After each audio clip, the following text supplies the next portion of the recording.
back in the day, they had to be able to get a letter from one county to another. You had to be able to walk a county within one business day. So back in the day when there was no cars, everything was done by horse and buggy. Oh yeah. That's the reason for that. So a lot of small counties, a lot of small cities, but yeah, it's fantastic out here. That's super interesting about the one day walk for the county. Huh? That's cool. Yeah.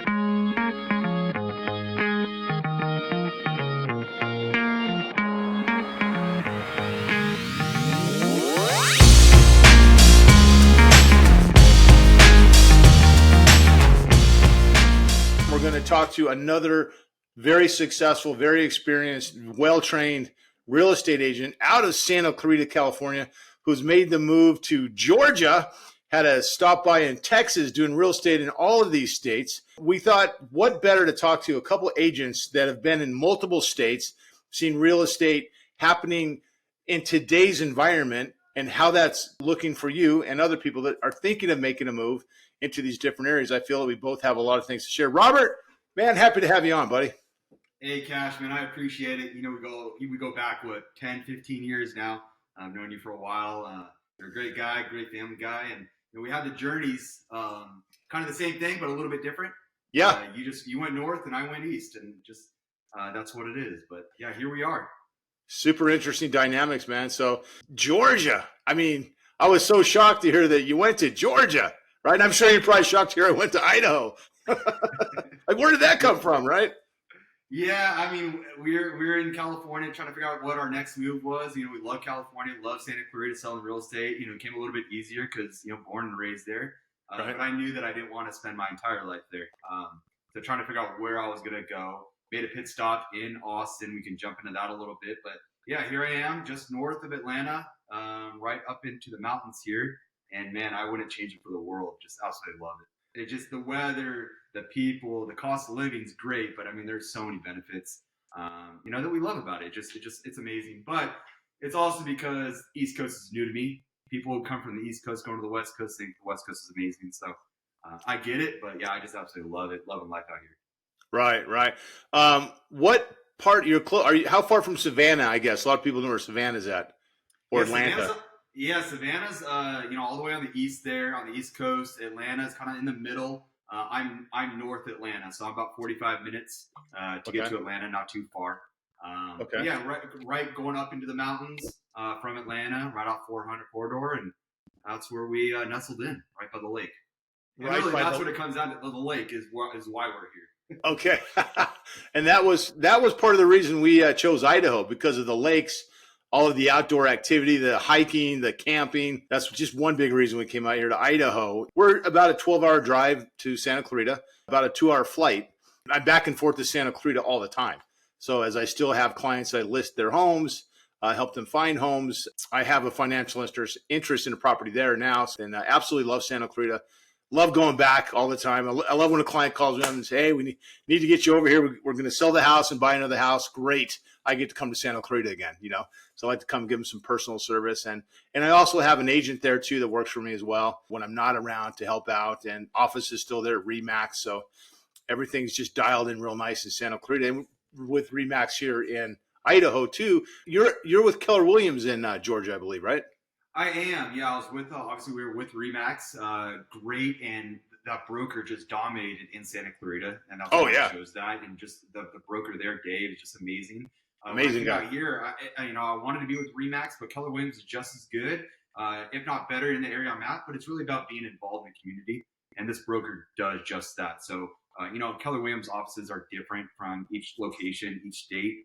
Right. But where I'm at with the team, the support, and the amount of people that we have, the market share, yeah, Keller Williams is really rocking over here. That's awesome, man. That's good.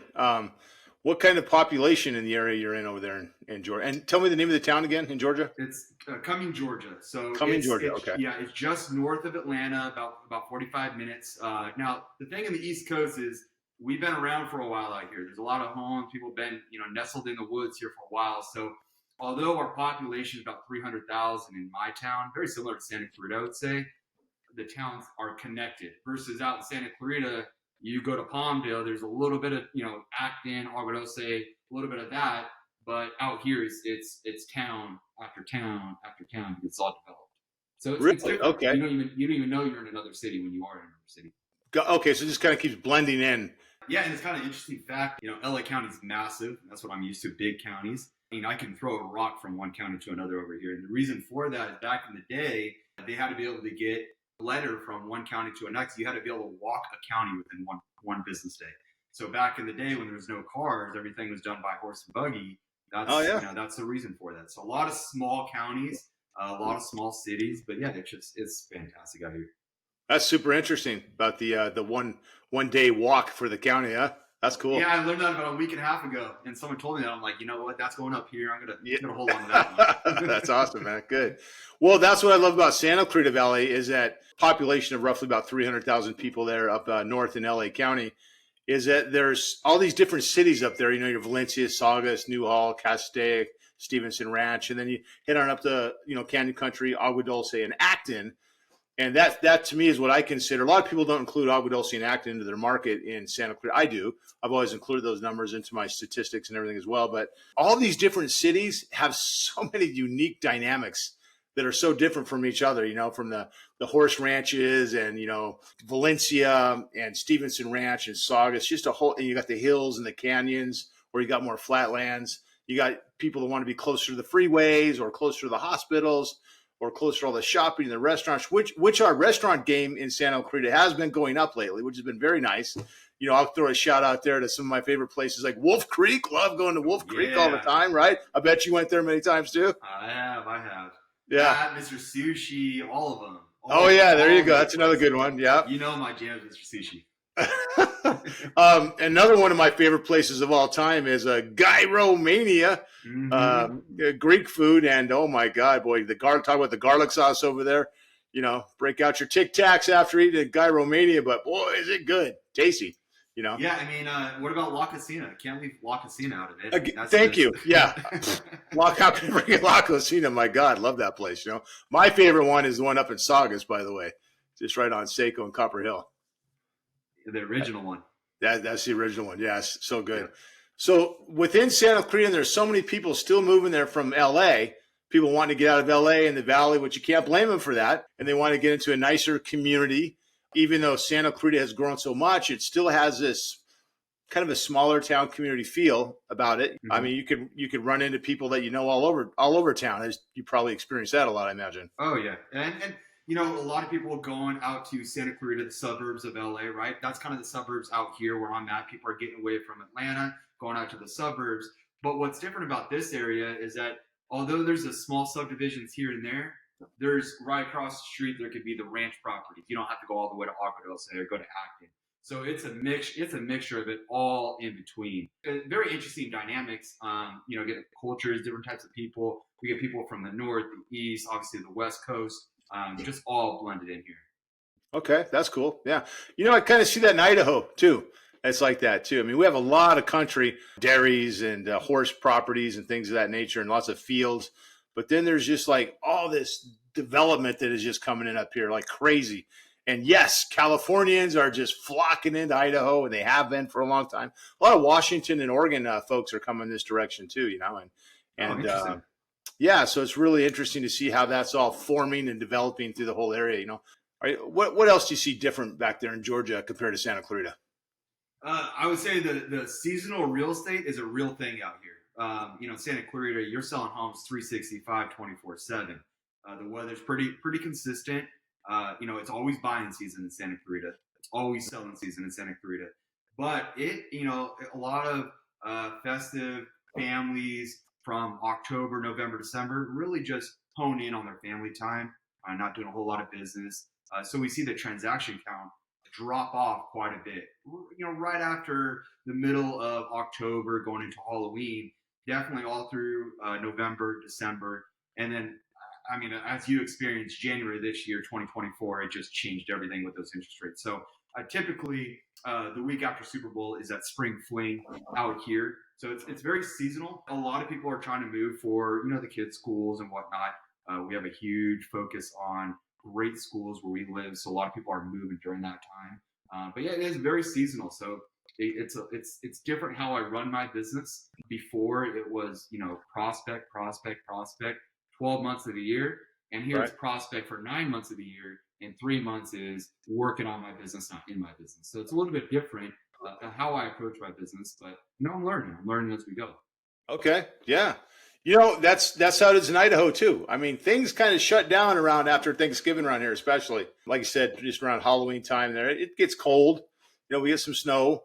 We this year we got to -6 at one point, I mean, it gets a little chilly, Yeah. so you'll see a lot of boats taking their boats in and getting them winterized, and people start preparing for the hibernation almost that happens here in Idaho. And that's cool. So it's really different because I'm so used to 365 days as well, having, sun and doing outdoor activities. Of course, we get a little bit of rain here and there and those kind of things. It gets a little chilly in Santa Clarita, but nothing like Idaho. And I don't, how cold does it get in Georgia? What kind of temps you get? Yeah, I mean, it's really not terribly cold compared to what I thought it was going to be. Don't get me wrong, we definitely get the teens. Last year we had a cold front came in, I think, across the Midwest and the East Coast, so that was a little bit different. But right now, it being in the middle of February, we're 60 degrees outside, and at night it'll drop into the 30s. So it's not terrible. It'll get down to the teens every now and again. The summertime's a little bit warmer, a little more muggy, as people like to say, but the weather's pretty consistent with Santa Clarita overall, which I thought it wasn't going to be. It's very different. Santa Clarita's got more of that dry, high desert weather, hot, dry. This is a hot, warm, muggy, a little bit different. So okay, interesting. Wow. Yeah, right, for sure. Idaho's like that too. 4 season states here in Idaho, which is great. You gotta love that. Winter is long, and it gets cold. It gets a little snow. The snow is not bad in the Boise, the Treasure Valley area up here, right? Which consists of Boise and, probably a 25, 30 mile radius of all the different cities like Star, Meridian, and Eagle, and all these other cities, Caldwell, Nampa. But the winter, it's not so snowy. It does snow, but you get long bouts of no sun. That's the real interesting thing here. No sunshine. Yeah, how does that do with your mental space? Not seeing that sun. Oh, I bet, huh? Yeah, it does. It does play with you. I notice a lot of people here. They'll have light therapy in their house. Everyone is taking their vitamin D3. They're selling out in the shelves over here around wintertime for D3.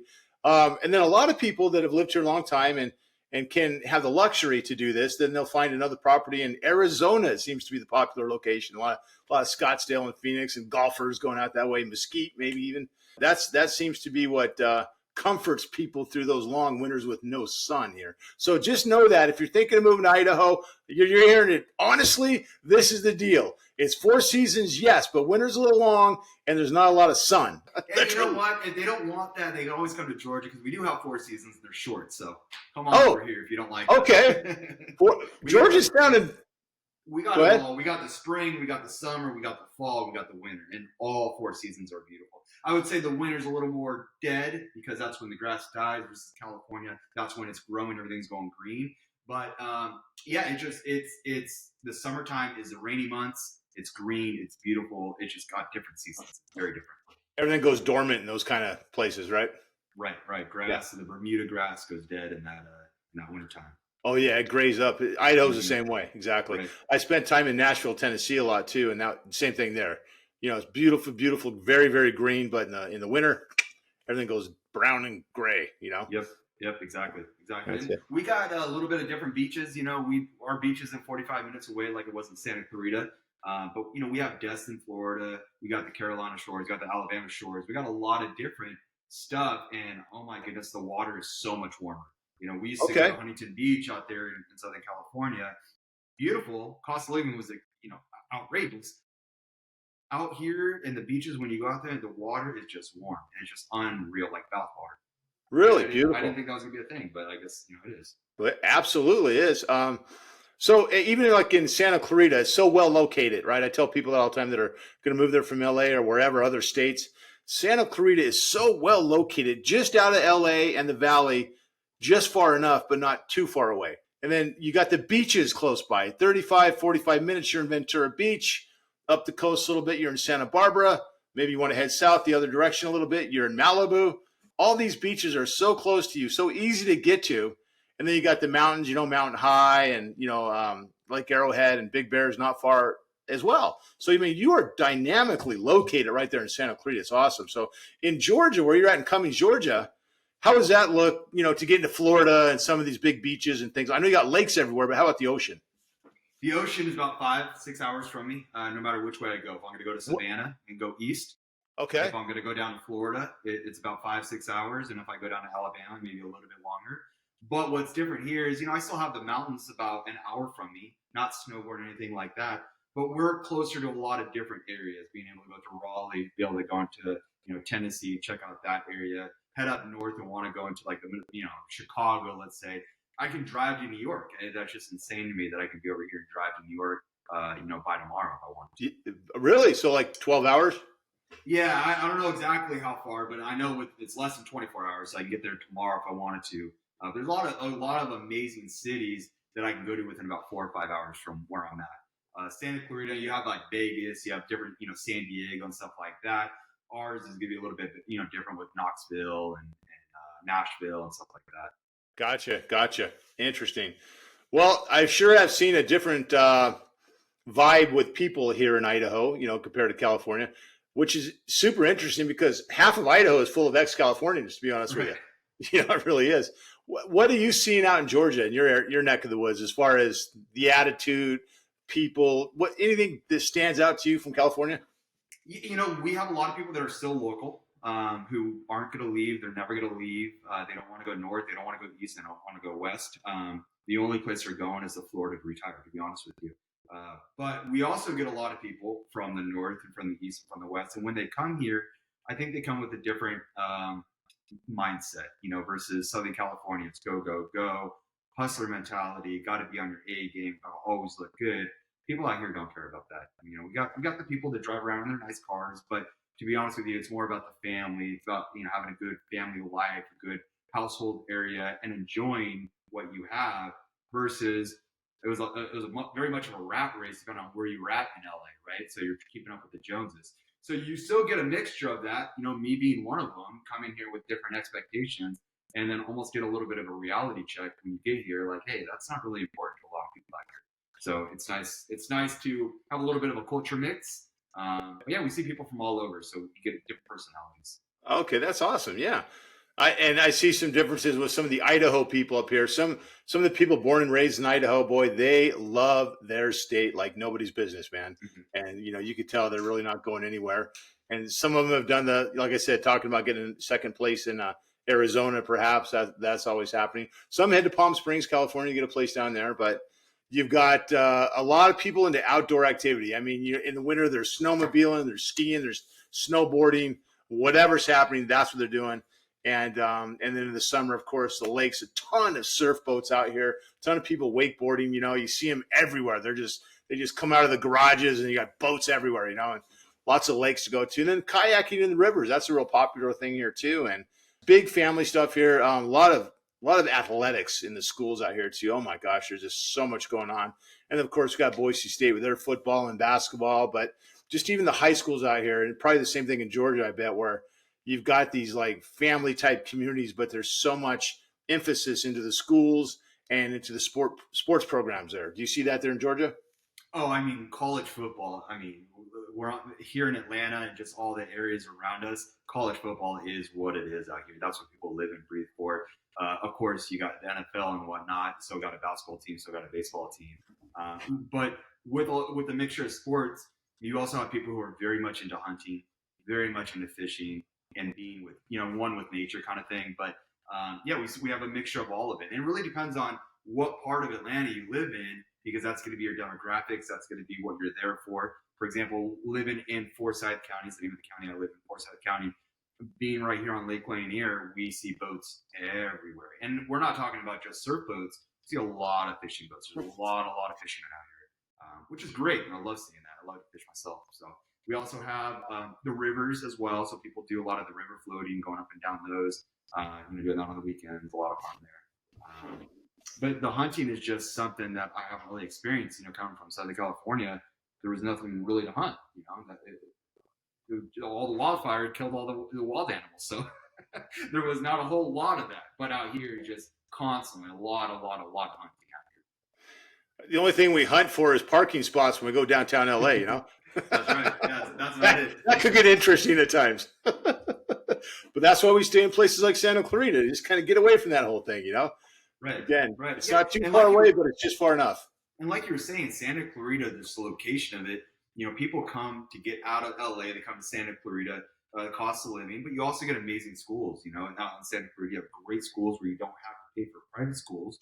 In fact, the public schools, and I always told people this, public schools in Santa Clarita were always better than private schools in LA. So it made a lot of sense for people to come out to Santa Clarita for that reason. You're still only about 45 minutes from the ocean, 45 minutes from, going up to the mountains. And, every once in a while you want to shoot up to Vegas, it's not too bad of a drive. We're talking about 3.5 hours with the way you drive, 4 hours from me. And it's a great location where you're tucked in that little valley and everyone knows everyone. So it gives you that family feel and still be part of LA County. Awesome. Yeah, absolutely. That's very cool. I mean, are you seeing the influx coming in from where? Are a lot of people moving into your area in Georgia? Oh my goodness! Every day we get conversations with people coming in from New York, coming up from Chicago. Some people come. I don't see a lot of people from the Midwest. I don't see a lot of Tennessee or Texas or anything like that. So we see the outskirts coming in. But when I do a lot of my paid advertising, my marketing, a lot of my people aren't even from the area. Versus when I did that in Santa Clarita, it was just the locals that were staying locally in Santa Clarita. So it's very different. We're getting a lot of people that are coming here. I want to say we're one of the top 3 fastest growing counties in the United States. So really, just all the people coming here from all over the place. Even other countries. There's a city called Alpharetta, one of the biggest places that people from out of the country come to move here and change their life up a little bit. Okay, great. That's awesome. What about as far as things like tax advantages and utility bills, those types of things? How is that looking your neck of the woods over there? Yeah, it's cost of living in general across the board is going to be a lot cheaper. Our property tax is less than 1%. And if you're at a certain age, you can have exemptions on your taxes if you don't have kids in school. So not everyone's paying into school systems, yet we still have great schools, great roads, all that stuff. Gasoline is very inexpensive. Electricity is very inexpensive. But it just depends on who you're referencing and where you're coming from. Coming from the West Coast where things are a little bit more money, of course, it looks a lot cheaper here. But someone who's come from the Midwest may think it's not, much cheaper here. But overall, the cost of living, you just can't go wrong. Kind of give you an idea. Sold my single family home for almost $1 million there in Valencia. Came out here, my home was 3 times the size and $200,000 less. So I mean, yeah, cost of living is a lot less money. I hear that a lot. Those kind of stories, especially when you come to a place like Idaho. Same kind of deal. It's very similar. Taxes out here seem to be somewhere between 0.70 to 1% of property value. Depending if you land in an agricultural zoned area, you're going to land that lower tax rate, which is always very cool. Another thing they do out here is the tax exemption is $125,000. California is $7,000. So that's like a drop in the bucket, right? But when you got a $125,000 tax exemption and you've already got a lower tax rate, it really does well. Also, we're a non-disclosure state here in Idaho. I don't know about where you're at. Are you guys non-disclosure, meaning people don't have to disclose the sales price to the county? We do. So when I lived in Texas, they don't. So it's a little bit different. In Georgia, we do. So you don't, a little bit different. And the other thing I wanted to talk about, a lot of people don't realize this, but like car registration, for example, when you go to register and you got that big old bill, depending on what kind of car you drive. Here, it's a flat $70, $20. I can't remember how much it is a year, regardless of what car you drive. So there's a lot of little things where you save the money here in Georgia, as far as things you don't think about when you're moving. A lot of people are like home price, gasoline, utilities, but you start taking these little things, all of a sudden you got a couple extra $1,000 laying around at the end of the month. Yes, yeah, exactly. It's pretty interesting how that adds up, huh? Yeah. Oh, real quick. Yeah. When I first got up to Idaho, I went to register my truck. Well, I didn't tell them the truck. They go, what kind of car do you have? I said, Lamborghini, brand new, out front, right? And they're like, oh, okay, $85. I went, did you say $85 for a brand new Lamborghini? She goes, yeah, I don't care if you got a VW that's in 1976 or a brand new Lamborghini. It's $85. Give me your money. That's right. Wheels are on the pavement regardless of what car it is, right? So, yeah, when we lived in Texas, very similar, but just a lower flat rate for the car. I just Wow. Okay. That sounds good. Sign me up. Exactly, 100%. And we also noticed two things out here, like the parks and they're well taken care of. They're clean. You go in to use the public restrooms. They're in good condition. Where I got so used to some of the areas of California, we're just kind of letting that go a lot of times. Now, of course, a lot of this was through COVID, and I'm seeing maybe some pickup and cleanup on that, which is great news and very welcome. That's one thing I noticed up here too. There's a lot of pride and respect and put into the people's properties here. And of course, though, in Idaho, you will run into places because the red tape here is a whole lot less than California. You could get by with you could get away with doing a lot more things than you could in California, which is good and bad, right? What do you see out there in Georgia? We see some subdivisions with HOAs, even with the pools and the tennis courts and different things. They're just a lot less money. And we're talking about $45 a month for an HOA, very, standard across the board. And there's a lot of properties that don't have an HOA. They're in a subdivision. Like things to be a little more fair, like when it comes to the property taxes and the utility bills and things like that. I know in Idaho we have hydropower, so that really helps bring down a lot of the electric bills for people around here. And gas bills very reasonable and fair, and registration, everything just seems very reasonable. People come here from California, they're just blown away. It's like, oh my gosh, such a breath of fresh air on a lot of these expenses, which obviously in Georgia the same thing happens, right? Yeah, I mean, it's the exact same thing. And once again, it comes from where are you from and what are you used to, what's your taste in your mouth from where you were at. And then when you arrive here, is it a higher cost, a lower cost, is it the same as what you expected, not expected? But for me, I expected the cost of living to be less. It's just all those extra little cherries on top, once living here that I'm like, oh, that is cool.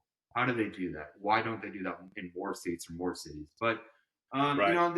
it's not all flowers and rainbows over here either. There's Right. there's some Mexican restaurants that I miss from being right there as close as we were to the border of Mexico. Got really good authentic food. Being close to the ocean, sushi was a little bit better. But you're kind of weighing what you got. I got some amazing barbecue out here. It can't be touched. So amazing what? Barbecue food. Barbecue. So, oh yeah, right. So I mean, you get different styles of food when you come out here. Yeah. But yeah, there are definitely some things that I do miss about California that I don't get here. That makes me think, should I go for a visit? Just go get some sushi? Nah. Yeah. I have the luxury of being able to do that. I get to go back to Santa Clarita for clients and that I'm working with and visit all of my favorite restaurants and, see some friends and some other past clients back there. So I always look forward to that. I know I'm going to hit La Cocina, Volcano. For me, I've always loved hitting Volcano, and of course, Gyromania and Wolf Creek. I got to hit those two. Talk to me about Texas. You did a stop by in Texas, licensed out there, did some real estate. I know that wasn't near as long, but what happened out there? What did you think of Texas as far as doing real estate? Texas is great. I had two really, really good friends. Well, basically my best friends. One went there right basically out of high school. I've known him since third grade. And my other friend, I've known him just as long. And he went to Dallas. And when I went out to Austin, the guy who was in Dallas, my buddy Steven, he moved down. And it was just, the three amigos kind of hanging out. Loved it. Property tax was, I didn't really like that property tax, around 3%. Home prices were less, but that property tax bill was pretty hefty. It got warm during the summer and it got cold during the winter. But we really went there because we, at that time, that was 2018. That was prior to the pandemic, and went out there. And, I had this mentality. I can kill it in real estate anywhere I go. Because in Santa Cruz it was easy, knowing a lot of people. And I went to Austin, and it was a kind of a reality check. Like I really had to start prospecting. I really had to pick up my game and, learn how those contracts are written, learn who's who and why is why, and figure out how that works. And then the pandemic happened. Everything was closed down. We went back to California for financial security. The whole reason everyone's leaving California, I'm going back to the opposite reason. And we just kind of had a reset. Like, all right, what are we going to do? We know that we don't want to, raise our kids in California and retire in California. We wanted to be able to explore other options.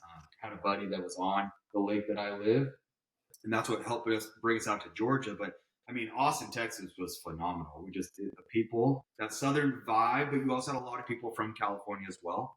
You have people that come from Dallas. It's very much like Los Angeles. So it was cool. I mean, if you're looking at different places to move, I definitely recommend checking out Austin. One of the fastest growing places out there. And of course, if you guys need a referral, love to be able to help you out. It's still licensed out there. And I will tell you, Cash, getting licensed in Texas was not easy. It is not easy. Going through California, doing my schooling there, I don't know when this was, 2014, 2015.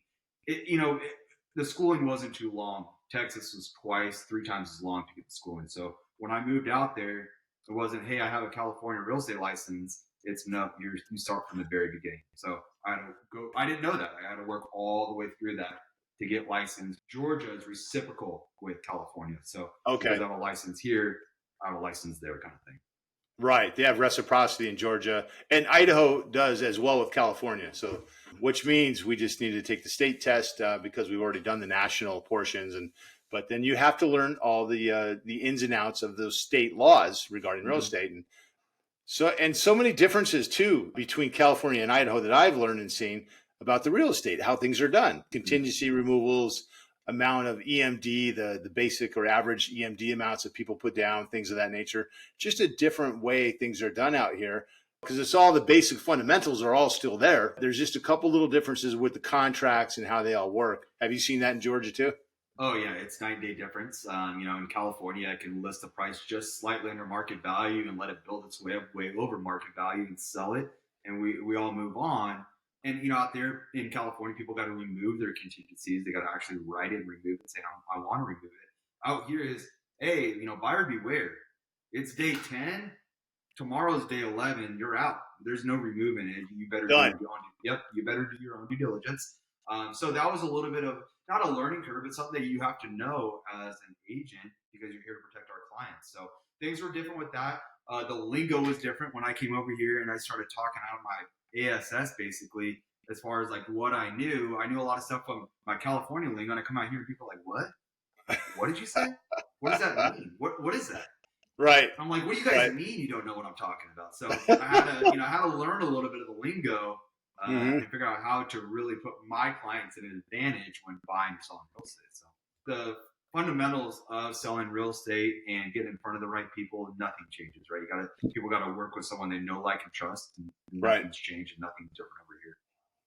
That's spot on. You're a lot like me in the same capacity that, you good with people, good communicator, know how to listen to what people are wanting or what they're needing, and then be able to act on that. When you're that kind of person, you have a real passion for it and a passion for helping people, especially when I list expired properties, because that's always been a bread and butter for me is houses that did not sell, that were on the market, came off, and then I list those properties, cross the T's, dot the I's, do a deep dive on it. Why did this property not sell? Really interesting. I can go into a whole nother video about that sometime, Robert. Maybe we'll do that down the road. But just real quick, it's not always about the price. It's not always about the property was ugly or anything like that. Sometimes it was the seller. Sometimes it was the agent. Or sometimes it was a combination of all the above.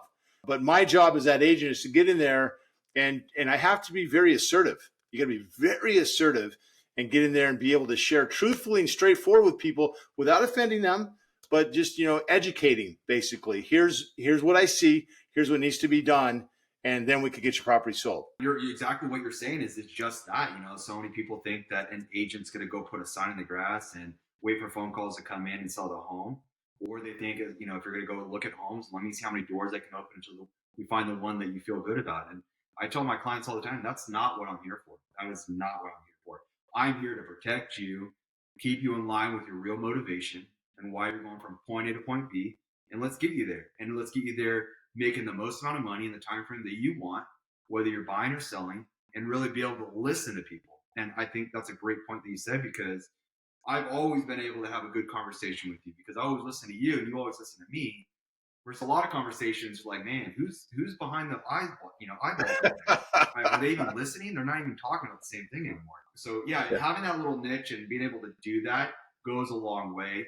And that's why you're so successful no matter what state, what area you work in, because you know how to work with people. Likewise, exactly, 100%. That's why you can go to any state, take a little while to kind of learn the little nuances and ins and outs, and off to the races you go, And off to the races, speaking of that, with this market the way it's been, still a seller's market in most states, right, because of lack of inventory. Even though those interest rates shot up where they're at, things slowed down, got sluggish, affordability is becoming such a real issue. I'm sure you've probably been talking to buyers and opening their eyes to the options available for them. with like things like buy downs, short term, long term buy downs. It doesn't have to be just new construction, because new construction is doing a lot of that, but a lot of the resale homes are actually doing that. And if they're not doing that, a good agent could go ahead and dig into that and make that happen for a buyer. Absolutely. Yeah, there's so many new constructions out here, more so than in Santa Cruz in California, just because there's so much opportunity with land. So we have a lot of the competition with new builders offering different incentives, and buyers feel like, hey, that's my only option because I looked on Realtors, Zillow, or online, and I saw the resale of a used home was this. I don't have any options. I don't have my payments. Well, when you get a creative agent that figures it out and a creative lender that figures it out, and together you come up with a game plan, all of a sudden the client's like, how did you do that? And it's like, well, you hired an expert for a reason, and that's what I'm here to do, whether you're on the buy side or the sell side. So yeah, it's we're seeing, last week of December of 2023, announced rates were going down. Usually the public takes about 35, 40 days to kind of realize what's going on. Mm-hmm. But oh my gosh, last 2 weeks we've been talking to agents in my office. We're seeing 25 people walking through, 25 different families walking through open houses again. We're starting to see heartbeats out there. We're seeing the multiple offers. We do attorneys and not escrows, which is California is more the escrows. We do attorneys, and our attorney today was talking about like escalation clauses because that's coming back, multiple offers. How are we going to handle the situation? I'm a little concerned for the first-time home buyers out there because their window is coming to an end here very quickly in the next 6 weeks, in my opinion. The closer we inch to, we inch closer to spring, we get closer to summer. The investors are still buying; they're not going anywhere. They already know their numbers. But those people that are going to get priced out of the market if they don't make a move on it, prices I don't see coming back down unless we see something dramatic happen nationally or in the world.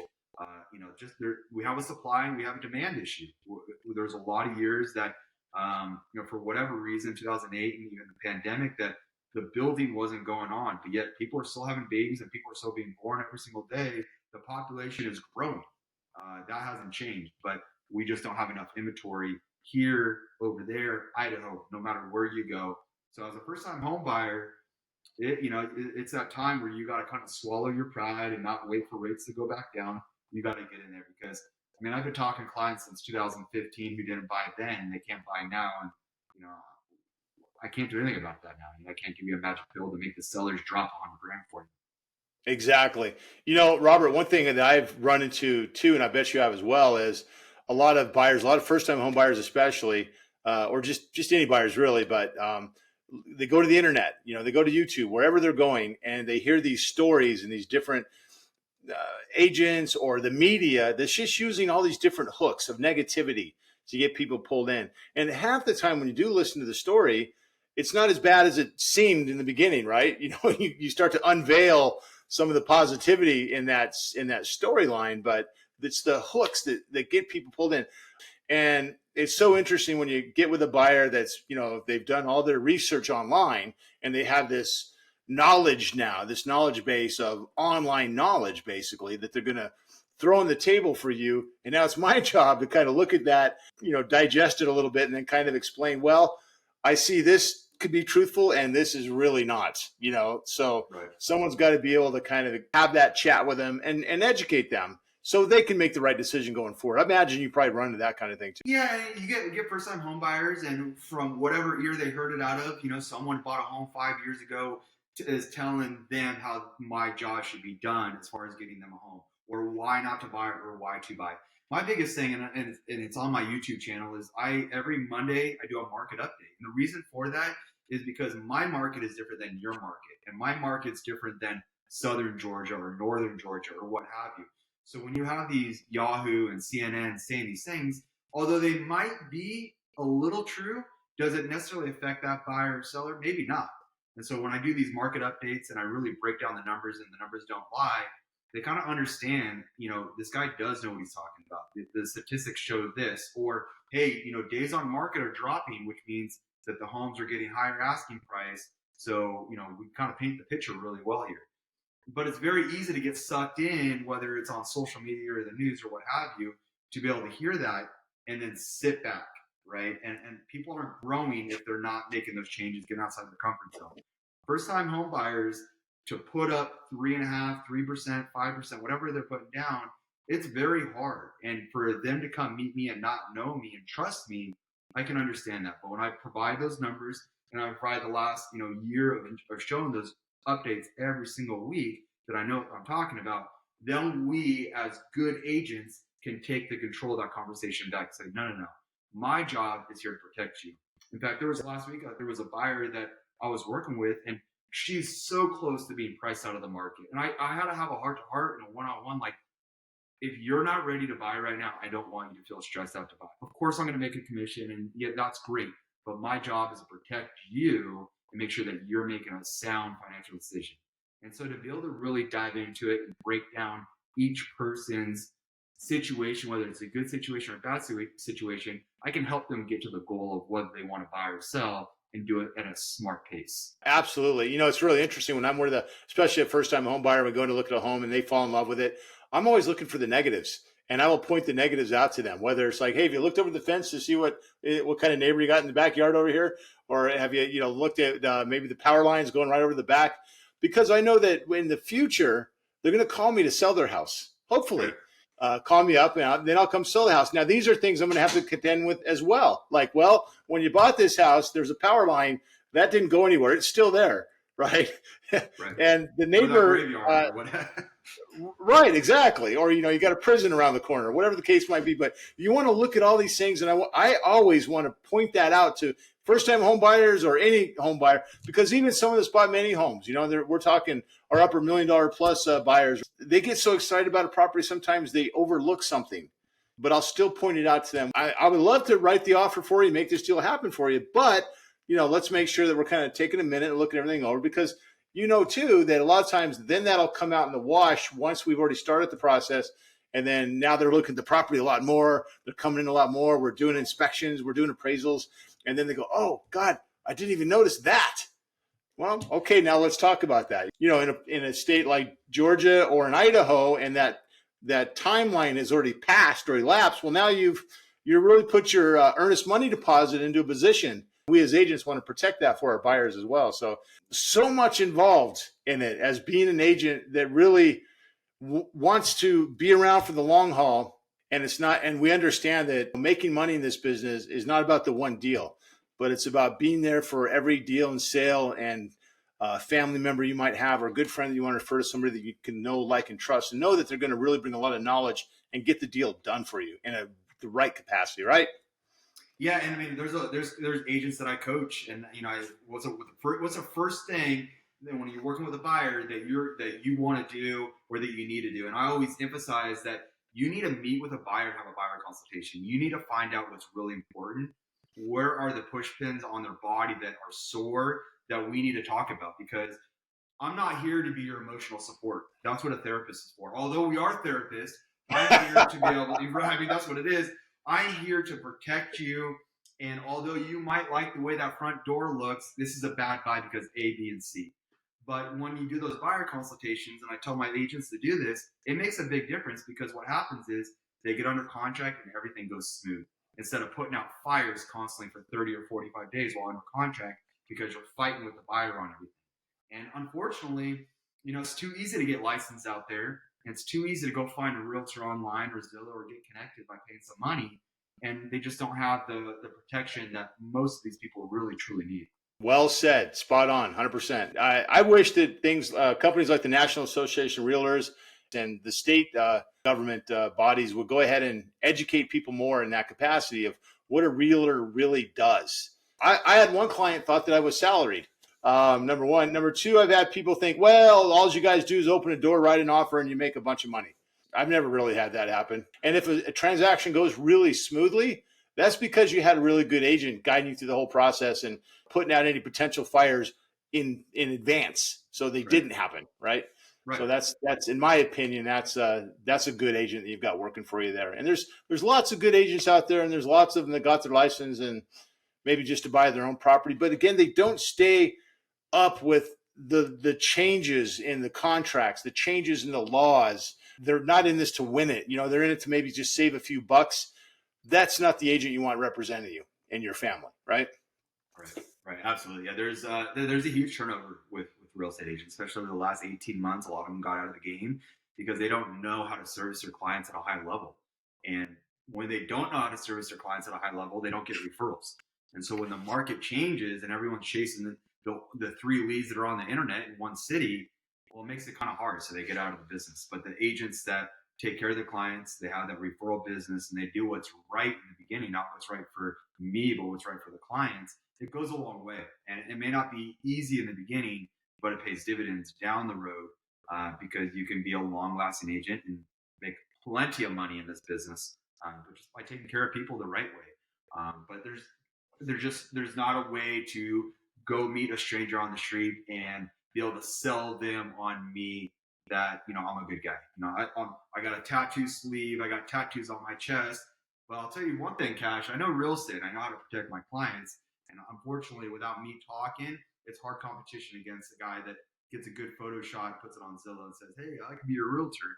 I've been doing it for about 28 seconds, right? So, yeah, the turnover's high, but as long as we maintain that good, valuable relationships with not only our clients, but our vendors and other agents that we work with in our areas, they'll be the agents that are sticking around for a long time are the ones you want to be working with. Not to say because I was a new realtor at one point, it's very hard to get going. But yeah, it's just a lot of people get in because they think it's a quick buck. They think they can make money until they start doing real estate and they realize how hard it is, the lead generation, and it's not an easy game. It's not an easy game at all. Not at all. But if you're an agent, you've been in this business for, a decade or so, and you're going along still, and you're doing multiple states and you're making success in all those states, boy, there's something to be said for that. Wanted to ask you real quick, with people moving across states, maybe they're coming from California, going to Georgia, and helping people with line things up like trucking companies or relocation companies. In your experience with people moving from other states into Georgia, how is that affecting you? Are you having any experiences with that?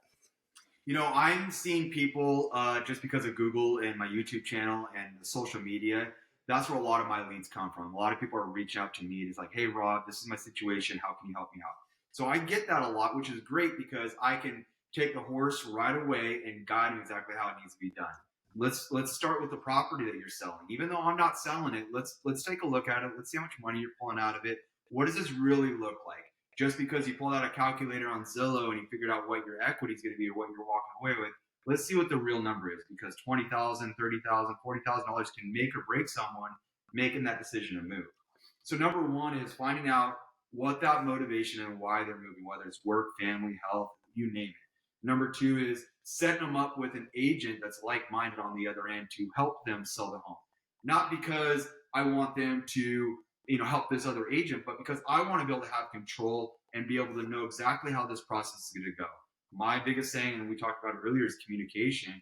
If I have an agent that's selling the home on one side, I'm going to have clear, concise communication on what's going on when selling the home to be able to time it on when they buy the home. Everything's all about timing with this. And yeah, there are a lot of relocation companies that what their job to portray is to make the job easier, take the stress away from moving, all that. But that's what I'm here for. That's what I do every single day. That's what you do every single day. Lean on me to do it because I guarantee I can make it easier, not only on you, but it'll be easier to work with than the relocation companies. Because at the end of the day, the relocation are doing for one thing more. Right. That's it. And they get fed deals. They get fed. They're going to work with me because there's some cheaper deal or there's a kickback somewhere. So they're going to take care of you. So that's something to think about, 100%. So. And not only that, and when these relocations, and there's probably great relocation agents. I'm not saying that they're all bad, but what I'm saying is you may get a relocation agent that doesn't even know the area that you're selling or buying. So really at the end of the day, what kind of protection do you have? What do you really know? Especially if you're moving from across the nation and you're going to have some agent who doesn't even live in the area to represent on a purchase. That's pretty scary. That's a pretty scary move to do that. And by working with someone who's in the community, knows all that stuff, it's really going to help you a long way. One of the things that I do is I do a local interview with a local business, and I talk to them about what they have, their restaurant or kickboxing class or child daycare. And the reason for that is because I want to be able to have a list of people that I know, like, and trust that I can pass right to my clients so that when they get here, they're plugged right into the community. when they need a childcare or they need a dog groomer, what have you, hey, I'm going to call my boy Robert Akerly because he lives in the community. He's going to know what's going on. Boom, boom, boom. Just like you do in Idaho, just like you do in California, everywhere. And that is so key. You've already been there. You've developed the relationships with people, with contractors. And I'll tell you, getting good contractors in any state, California and Idaho, my experiences, could be very challenging, especially through COVID, charging a lot, not showing up on time, not completing the job when they said they'd have it completed. I've heard so many horror stories, I don't refer anybody that I wouldn't use myself. And half the time I have already used them, referred them to their clients, and I've gotten great feedback. And if I don't have that, then I'm not going to just throw blindly somebody at someone that might need a service or a contractor. When I make that referral, that's my name on it. And if I hear if something went wrong, I'll get involved. I'll make a phone call too and say, what happened? I rarely had to do that, but sometimes, hey, human beings, we're all human beings. Sometimes things happen, right? I'm not afraid to jump in there and, throw a couple punches here and there, I know you catch. Right? You fight your clients more than most do, so. Oh, gosh. So anyways, well, Robert, we went down the list, man, of a lot of things, and there's a lot more things to talk about too from a realtor's perspective. We could always get into that another time. Is there anything you wanted to add or anything I might have missed, perhaps? You covered a lot of stuff. I always love doing videos with you. I think we talk on the phone, I would say once every other week, I would say, just catch up on business, seeing what's going on. If anyone's looking to relocate to anywhere that you're living or I'm living, I definitely can vouch for you just like you vouch for me. But right on. Thank you so much for, putting me on this. I know you've been doing this with some other groups. I'm probably your first agent realtor that you're doing this with. So yes. Thank you so much. I do appreciate it. But yeah, man, I appreciate everything you do. Well, likewise, it was great having you on, man. And I'm glad that we got to share this perspective from two realtors that have worked multiple states and for many, many years. And I think it's invaluable that people would listen to some of these things. They could pick up on a couple of things. And it's actually great that we're able to share this information with a lot of people out there. I appreciate your time too. And also Austin, Texas. No, you're living in Georgia. I'm in Idaho, but also Austin, Texas. You got that covered too. And then me back in Santa Clarita as well. So anybody out there knows anybody moving or has questions or, as we talked about, needs contractors, whatever the case might be, we're dug into those areas. We know the areas. We have the connections, and we're there for you, right? Absolutely. And if there's anything I can do for you guys, please reach out. Just Google me, The Akerly Group. You can't go wrong. I don't think there's very many Akerly groups out there. So you should be able to find me. Look for the ponytail. We'll all be good. There you go. And for me, it's make the cash call, right? There you go. Robert, thank you, buddy. Great talking with you, man. We'll see you again real soon, okay? All right, man. Take care.